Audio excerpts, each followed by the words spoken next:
Hello everyone, आपका हमारे YouTube channel पर स्वागत है। तो आज इस वीडियो में हम आपका जो सब्जेक्ट है रिलीजियस ट्रेडिशन इन इंडियन सब कंटिनेंट, इसका यूनिट 1 का टॉपिक करेंगे। तो अगर आपके पास भी ये सब्जेक्ट है तो वीडियो को कंप्लीट देखिएगा ताकि ये टॉपिक आप अच्छे से समझ सके। एंड अगर आपने हमारे चैनल को सब्सक्राइब नहीं किया है तो कर लीजिए ताकि हमारी हर वीडियो की अपडेट आपको टाइम से मिलती रहे। तो चलिए स्टार्ट करते हैं। आज हम पढ़ेंगे वैदिक एंड पौराणिक ट्रेडिशंस के बारे में, ठीक है। तो अगर हम वेदों की बात करें तो वेद क्या होते हैं? वेद भारत के प्राचीन ग्रंथ होते हैं, ठीक है। हमारे भारत में जितने भी संस्कृत में रचित प्राचीन ग्रंथ हैं, धार्मिक ग्रंथ हैं, जिनमें हिंदू धर्म के बारे में लिखा हुआ है, उनको वेद नाम दिया गया है, ठीक है। कुल 4 वेद हैं, ऋग्वेद, यजुर्वेद, अथर्ववेद, सामवेद, ठीक है। तो कुल 4 वेद हैं।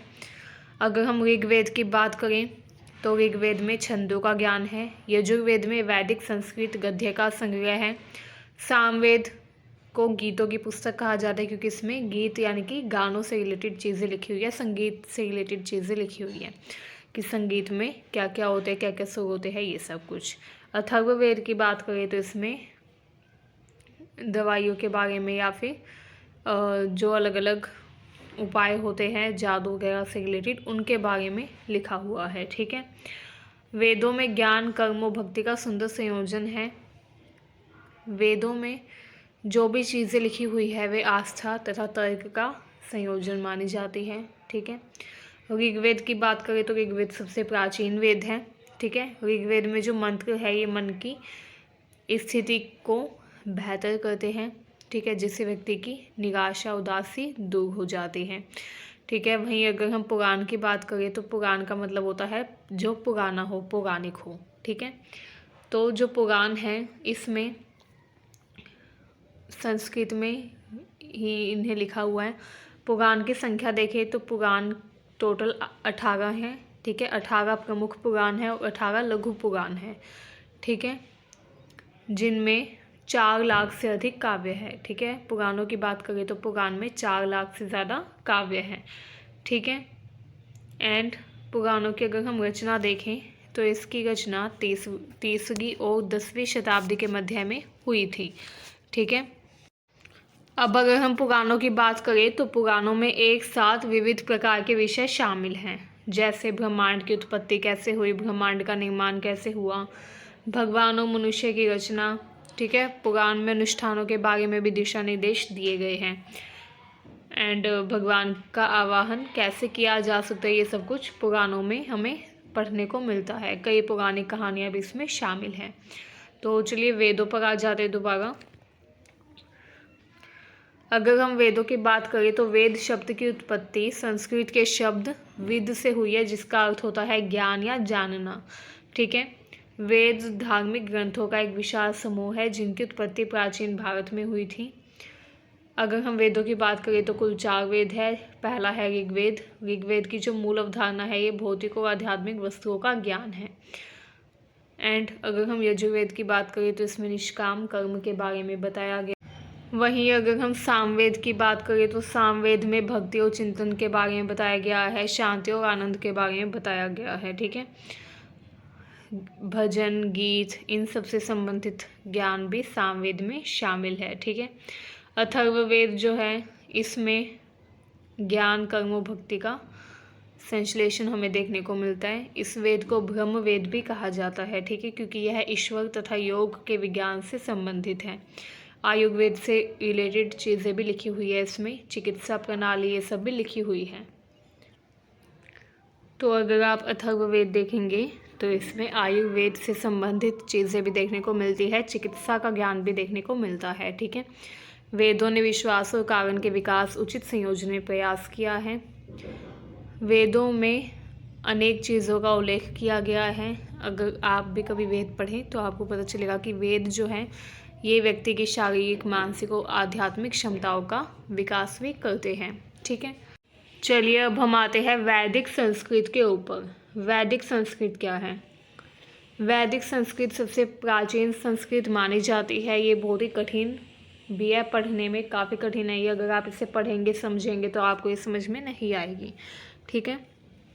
क्योंकि हम जो संस्कृत पढ़ते हैं वो लौकिक संस्कृत थी, जबकि जो वेदों में संस्कृत है वो वैदिक संस्कृत है। मतलब कि उसकी भाषा काफ़ी डिफ़िकल्ट है, समझने में भी वो काफ़ी डिफ़िकल्ट है, ठीक है। संस्कृत प्राचीन इंडो आर्यन उपसमूह की भाषा थी।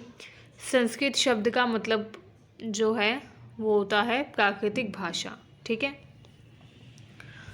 जब वेदों का लेखन शुरू हुआ तो उस समय वैदिक संस्कृत ही प्रचलन में थी, एंड इसी कारण जितने भी वेद हैं उनकी रचना वैदिक संस्कृत में ही की गई है, ठीक है। 5 से 6 हज़ार साल पहले ये विकसित हुई थी। वैदिक संस्कृत प्राचीन वैदिक सभ्यता के एशिया के बड़े हिस्से में आमतौर पर बोली जाने वाली भाषा थी। संस्कृत के शब्द कठिन लगते हैं, लेकिन ये कई भाषाओं के शब्दों से मिलते जुलते हैं। संस्कृत में जो शब्द होते हैं वो अलग अलग भाषाओं के शब्दों से मिलजुल कर बनते हैं, इसलिए वो पढ़ने में समझने में कठिन लगते हैं, लेकिन इतने कठिन वो नहीं होते अर्थ में, ठीक है। वैदिक संस्कृत 5000 साल पहले अस्तित्व में आई थी। अगर हम सिर्फ संस्कृत की बात करें तो वो भी प्राचीन भाषा है, लेकिन वैदिक संस्कृत उससे भी प्राचीन है, ठीक है। जो इंडो आर्यन लोग थे वो वैदिक संस्कृत को ही अपनी मातृभाषा मानते थे, ठीक है। एंड संस्कृत को वो वेदों की योग की भाषा मानते थे। वास्तव में जो संस्कृत है उसको वेद तथा योगों की भाषा भी माना जाता है, क्योंकि इसमें दिव्यता है, ठीक है। जितने भी हिंदू रीति रिवाज है वो भी संस्कृत में लिखे गए ग्रंथों के अनुसार ही है। मतलब कि आप जो भी रीति रिवाज आज के समय में देखते हैं वो सब कहाँ से आया है, जो वेदों में बातें लिखी है वहाँ से आया है, ठीक है। तो ये भी काफ़ी इम्पोर्टेंट है। चलिए अब अगर हम पुराण की बात करें तो पुराण भी संस्कृत भाषा में ही रचित ग्रंथ हैं, ठीक है। मतलब कि पुराणों की रचना भी संस्कृत में की गई है। ये भी धार्मिक ग्रंथ है, एंड इसमें अलग अलग ग्रंथों की बातें शामिल की गई है। जैसे पुराण में वेद, उपनिषद, ठीक है, ये जो महान काव्य हैं इनकी बातें भी ली गई हैं और पुराण में लिखी गई है, ठीक है। जिस पर सनातन धर्म यानी कि हिंदू धर्म का निर्माण माना जाता है। पुराण जो है ये मुख्यतः 5 बिंदुओं पर आधारित है। मतलब कि पुराण में 5 चीज़ों के बारे में डिस्कशन किया गया है। पहला है ब्रह्मांड की रचना, कि ब्रह्मांड की रचना कैसे हुई। दूसरा है आवधिक प्रलय के बाद गौण रचना, मतलब कि जब प्रलय आ जाती है तो उसके बाद कैसे फिर से रचना होती है, ठीक है, सृष्टि की। तीसरा है देवता तथा अलौकिक। चौथा है मनुष्यों का युग, देन सौर तथा चंद्र राजवंशों का इतिहास। ये सब कुछ किस में शामिल है, पुराणों में, ठीक है। अब आपके एग्ज़ाम में जो मोस्ट कॉमनली क्वेश्चन आता है, जो मोस्ट इम्पोर्टेंट क्वेश्चन है, जो कि एग्ज़ाम में आने की चांस भी है, वो है वेद तथा पुराणों में अंतर, कि वेद और पुराण में क्या अंतर होता है। तो वेद और पुराण में अंतर क्या, देखिए, वेद मौखिक होते हैं, मतलब कि मौखिक रूप से प्रसारित होते हैं, जबकि पुराण धार्मिक किंवदंतियों की कहानी है। अगर हम वेद की बात करें तो वेद का अस्तित्व कहाँ से आया है, मौखिक ज्ञान से, ठीक है। मतलब कि जो उस समय पर जो साधु संत होते थे, जो अपने शिष्यों को ज्ञान देते थे, उसी ज्ञान को वेदों में डाल दिया गया। तो वेद जो है इसका स्रोत क्या है, मौखिक ज्ञान, ठीक है, मौखिक रूप से प्रसारित हुआ है ये।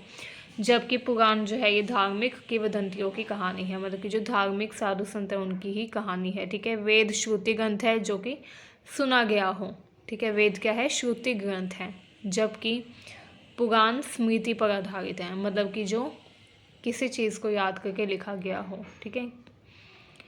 कुल मिलाकर 4 वेद हैं, ऋग्वेद, सामवेद, यजुर्वेद, अथर्ववेद। जबकि अगर हम पुराण की बात करें तो 18 प्रमुख पुराण हैं, 18 लघु पुराण हैं तथा एक महापुराण है। तो कुल मिलाकर 37 पुराण माने जाते हैं, ठीक है। चलिए अब निष्कर्ष भी देख लेते हैं। वेद शब्द संस्कृत के शब्द से आया है, पुराण जो है ये भी संस्कृत के शब्द से ही आया है, जिसका मतलब होता है पुराना, ठीक है। तो आज के लिए बस इतना ही। अगर आपको ये वीडियो अच्छी लगी हो, यूज़फुल लगी हो, तो चैनल को सब्सक्राइब करें, वीडियो को शेयर करें। Thank you very much.